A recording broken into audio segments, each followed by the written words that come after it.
Fala pessoal, Daniel Scocco, continuando a série 100 lições de vida para meus filhos.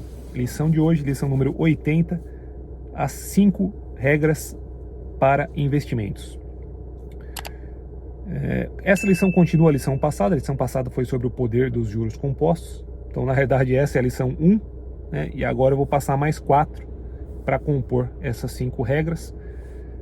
Obviamente não estou inventando a roda aqui, são coisas que muitos especialistas financeiros aí falam, investidores de sucesso, mas essas 5, né, da lição passada mais as 4 de hoje, são as que mais fizeram sentido para mim e que mais eu consegui usar a meu favor, e quando eu quebrei essas regras, mais eu me arrependi também, por isso que eu quis sintetizá-las nessa lição.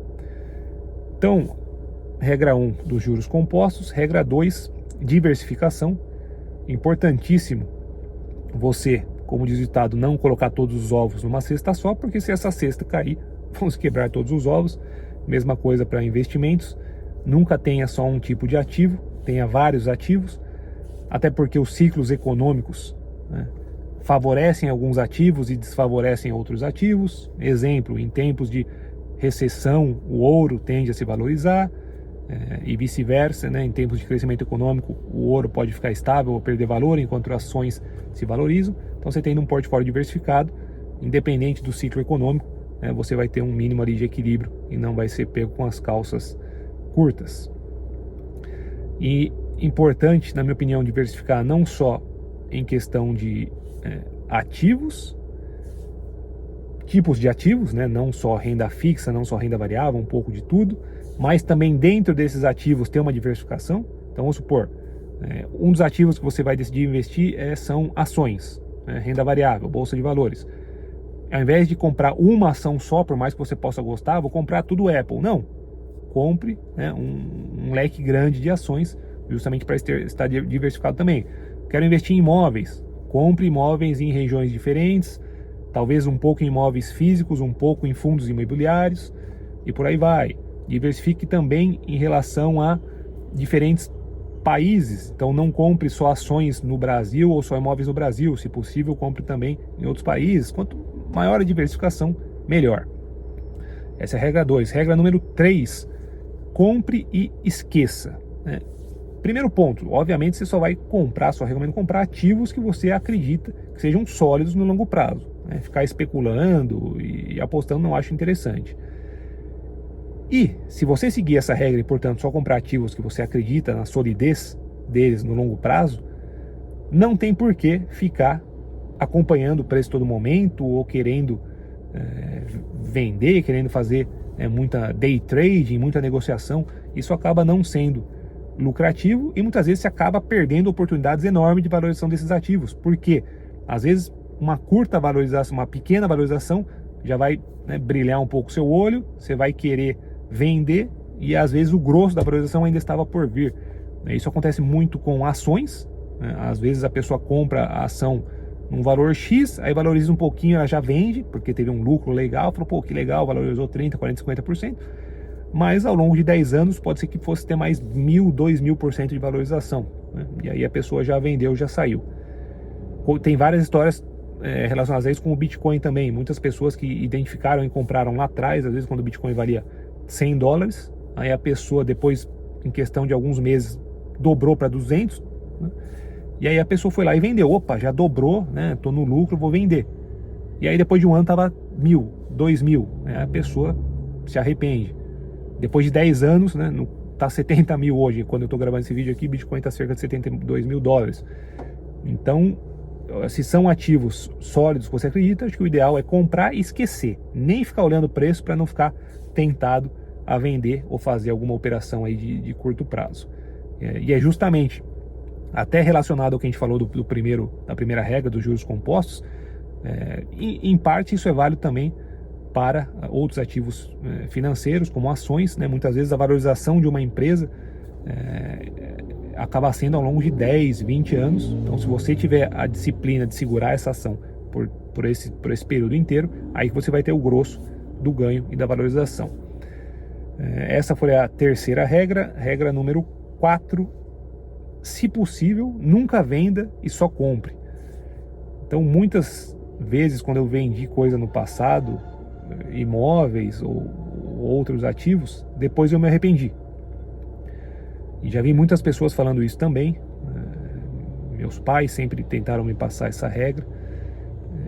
E o que acontece é um fenômeno curioso, né? Não dá nem para explicar muito, mas parece que se você vende, vamos supor, você vende um imóvel e você não compra outro na sequência ou ao mesmo tempo, aquele dinheiro some, né? Hereditado até, né? Dinheiro na conta é furacão. Por outro lado, quando você compra algo, ou se propõe a comprar, por mais que você não tenha o dinheiro, mas se está planejando, você quer comprar uma casa para sua família, né, ou alguma outra coisa, o dinheiro surge às vezes de onde você nem sabe, né, justamente porque você vai fazer um esforço, vai tentar ganhar mais, vai economizar mais daqui, se dá um jeito e você paga às vezes o financiamento, ou dá um jeito de juntar o dinheiro para comprar. Por isso que eu acho que é uma regra interessante, você tentar nunca vender e só comprar. Dá um exemplo até, de história real. Uns amigos meus recentemente se mudaram para os Estados Unidos. Eles tinham uma casa no Brasil, estavam de mudança por conta do emprego, né, do meu amigo. E eles falaram que estavam vendendo a casa. Isso antes, né, um pouco antes, 1 mês antes de ir, 2 meses antes de ir. Colocaram a casa à venda.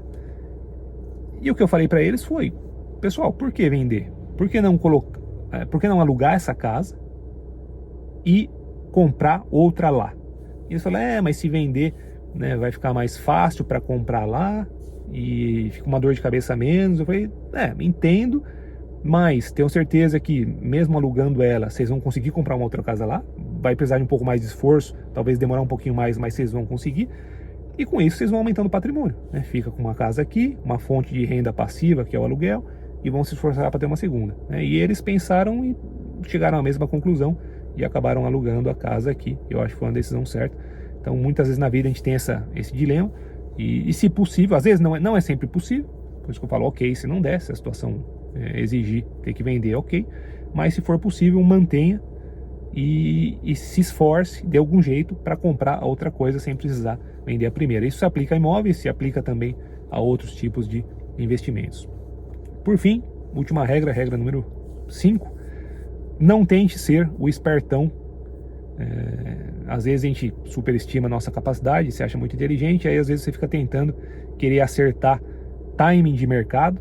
Exemplo, vou esperar porque o mercado vai cair, aí quando cair eu faço um investimento muito grande, ou acho que começou uma recessão, né? Acho que já caiu tudo que tinha para cair, então vou fazer um aporte enorme. Então às vezes a gente tenta acertar timing de mercado, que eu acho que é praticamente impossível, que é perda de tempo e muitas vezes perda de dinheiro. Então muito melhor do que tentar achar que você vai saber o timing do mercado é fazer aportes regulares, né, em valores menores regulares. Então, sei lá, quero colocar 5 mil reais na bolsa. Em vez de ficar esperando o melhor momento para colocar esses 5 mil de uma vez só, quebra em 10 aportes de 500 reais cada um. Você vai pegar o preço médio, né? É uma estratégia de investimento conhecida. Tem até um nome, eu acho que é DCA, Dollar Cost Average. E fato é que se você fizer isso, tanto faz se o mercado subir ou cair, você vai pegar o preço médio daquele ativo.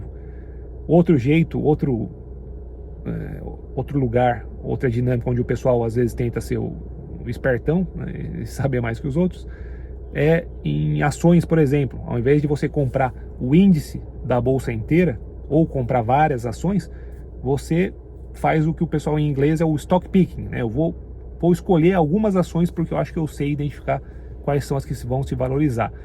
A menos que você faça isso full time, acho que a chance de você conseguir ter um retorno acima da média do mercado é muito baixa. Então, muito melhor do que querer ser o espertão e escolher 2 ou 3 ações, é comprar o índice, por exemplo, o índice Bovespa ou o Nasdaq. Inclusive, até quem faz isso profissionalmente, na maioria das vezes, tem um resultado pior do que o índice.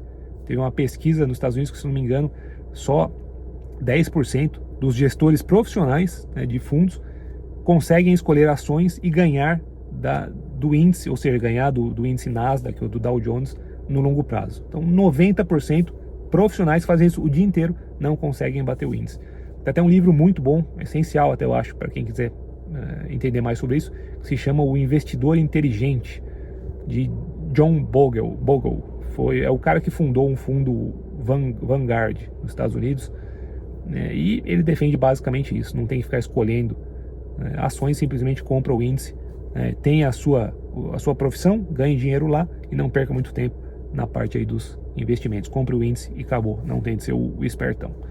Beleza? É isso, pessoal.